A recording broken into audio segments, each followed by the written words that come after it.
So you're making good money, right? Probably more than you were a few years ago. But somehow that financial stress, it's still there. And those big goals, buying a house, retiring early, they feel just as far away as ever. If that sounds familiar, I promise you, you are not alone. Today we're going to break down a concrete system to change all that, a specific rule for managing your money just like the wealthiest people do. And it all starts with a feeling I bet you know all too well. Does this ring a bell? Your paycheck gets bigger, but almost like magic, so does your spending.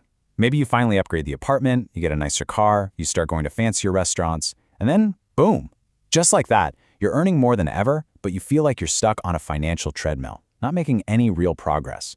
There's a name for this. It's called lifestyle creep, and it is the #1 reason high earners fail to build real wealth. And look, if this is you, you need to know this is not some personal failure. It's a system problem. Get this, over 60% of Americans earning 6 figures are still living paycheck to paycheck. They should be building wealth almost effortlessly, but instead, they're just trapped in the same cycle as everyone else, just with a nicer couch. So, that's what we call the high earner paradox. And here's the thing, the problem isn't how much you make, it's that you don't have a system.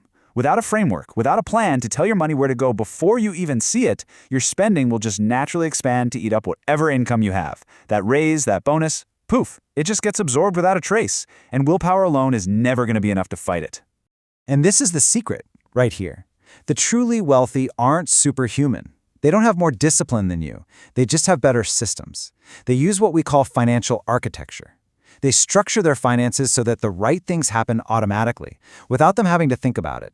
It's all about making smart decisions the default setting, not a constant daily struggle. And setting up that architecture early, oh my gosh, it is so critical. Why? Because of the insane power of time and compound interest. I mean, just look at these numbers. Someone who starts investing just $300 a month at age 25 ends up with over $1 million by retirement. But if they wait just 10 years to age 35, that same investment gets them less than half that amount. Just let that sink in for a second. We're talking about a $700,000 difference. That is the price tag of a 10-year delay. It's not just about how much you invest, it's about how much time your money has to do the heavy lifting for you.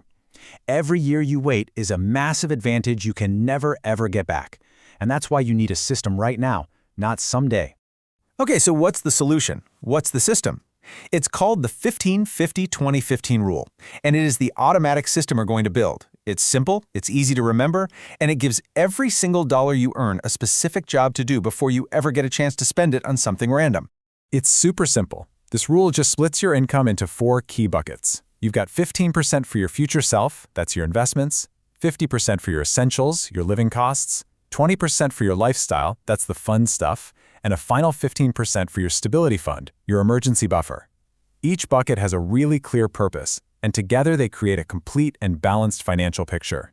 So let's just run through that one more time. Future self, that's all about growth. Essentials, that's just the cost of keeping the lights on. Lifestyle is your planned, guilt-free fun money. And stability is your financial shock absorber. It's what protects everything else. Together, these 4 buckets create a simple, clear, and really powerful financial engine. All right, now let's actually dive into the nitty-gritty of each bucket, because knowing what goes where, well, that's the key to making this whole thing actually work for you. Okay, bucket number 1, 15% for your future self. And this is non-negotiable. You pay yourself first, not with whatever scraps are left over at the end of the month. This is the money that's going to compound and make work optional someday. So where does it go? First, your 401k. At least enough to get the full employer match. I mean, that's free money. You got to take the free money. After that, a Roth IRA for that sweet, sweet tax-free growth. Anything extra can go into a taxable brokerage account, buying simple, low-cost index funds. All right, next up, 50% for essentials. And listen, this is where you have to be brutally honest with yourself. Essentials are what keep your life running. Your housing, your utilities, your groceries, your car payment. They are not restaurants, concerts, a dozen streaming subscriptions, and shopping sprees. This distinction right here is the firewall that stops lifestyle creep in its tracks.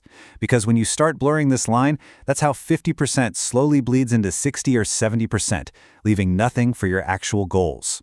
And now for my favorite part, the 20% lifestyle bucket. This isn't a flaw in the system, it is a critical feature, because a budget that's all restriction and no release is doomed to fail.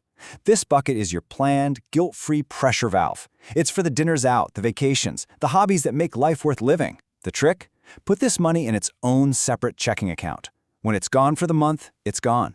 This lets you genuinely enjoy your money without accidentally wrecking your entire financial future. And finally, that last 15% goes into your stability fund.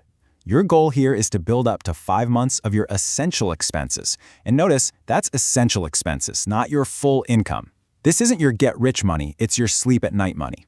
It's the buffer that means a surprise car repair or a medical bill doesn't force you to cash out your investments at the worst possible time.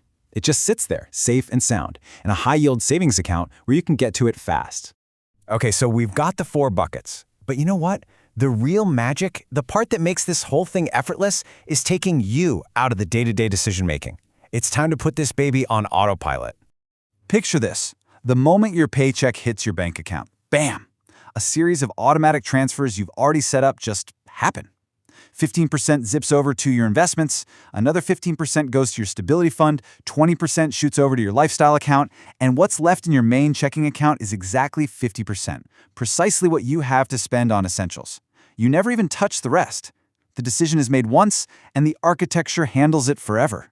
And once that system is on autopilot, everything changes. You can stop stressing about managing every single dollar. And instead, your energy can shift to the thing that really accelerates your wealth, increasing your income. Think of it this way. The system is the solid foundation, but growing your income, that's the fuel you pour on the fire to make it grow faster and bigger. Look, at the end of the day, this isn't just about numbers and percentages. This whole system is designed to trigger a massive shift in your mindset. Most of us are stuck in a loop of earning to spend, but the wealthy play a totally different game. They've shifted from earning to spend to earning to own. And this is the real secret sauce. The wealthy earn money to own things, not fancy cars or designer clothes, but assets, pieces of businesses, real estate, stocks, things that generate more money. Every dollar you invest isn't just spent and gone. No, it's out there buying you a tiny piece of a business, a little slice of ownership. And that ownership works for you 24/7, so that eventually the money you earn from what you own can be more than what you earn from what you do. That is the path. It was never a secret, it was always a system. And now you have it. The playbook that separates the wealth builders from everyone else is right here in your hands. So my only question for you is, what are you going to do with it? What is one single thing you can do this week to start building your own financial architecture?